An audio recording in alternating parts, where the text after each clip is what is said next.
तुम्ही काही मला सांगू नका गोष्टी. बापूंनी उमेदवारी घेतलेली आहे, परंतु मी पक्षाचा आजही आदर करतो, कालही करीत होतो, उद्याही करणार. त्याच्यामुळे मी मोठा झालो. त्याच्याशी प्रतारणा मी कधी केली नाही आणि करायची मानसिकता सुद्धा नाही.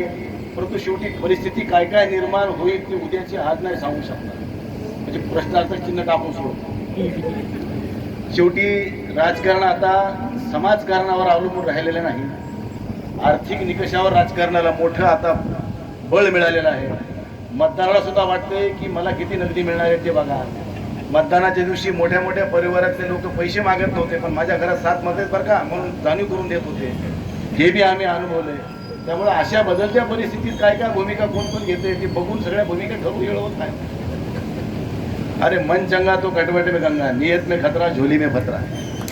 समाजासाठी काही करायचंय, समाजासाठी काही केलं पाहिजे, त्या भूमिकेतून काम करत असताना जीवनामध्ये चढ उतार येत असतात. पण आम्ही उतार खूप बघितले, चढ आणखी बघायचा बाकी आहे. ज्या दिवशी काय योग येईल तेव्हाचा तेव्हा ठरवू. पण निश्चित मी आज तुमच्या सोबत आहे, त्यामुळे तुम्ही मनात काही शंका कुशंका आणायचं कारण नाही. मी ह्या गॅलेक्सीच्या उद्घाटनाच्या अनुषंगानं डॉक्टर बोंडे परिवार, त्यांच्या सर्व सहकारी, त्या सर्वांना मनपूर्वक शुभेच्छा देतो. आपल्या हसून अशीच चांगली सेवा घडत राहावी.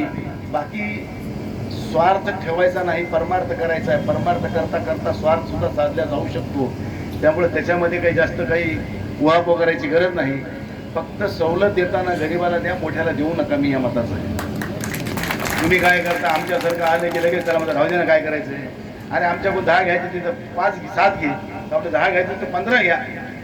पण एखाद्या गरिबाची 10ला मागणी करत असताना त्याची जर पात्रता नसेल तर त्याला 5 मध्ये सुद्धा तुम्ही घेऊन त्याचं समाधान करा.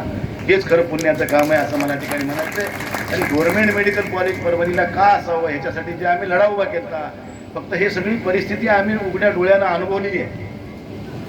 म्हणून मी त्या ठिकाणी तेवढा अग्रेसिव्ह त्या गव्हर्नमेंट मेडिकल कॉलेजसाठी होतो.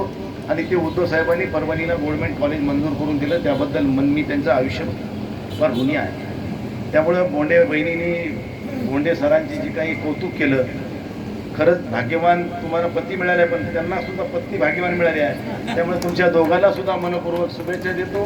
आणि पुन्हा एकदा गॅलेक्सी परिवाराला खूप खूप शुभेच्छा देऊन या ठिकाणी तुम्ही आम्हाला मनपूर्वक बोलावलं, आमचं मनपूर्वक स्वागत केलं, त्याबद्दल आपलं मनापासून स्वागत करतो.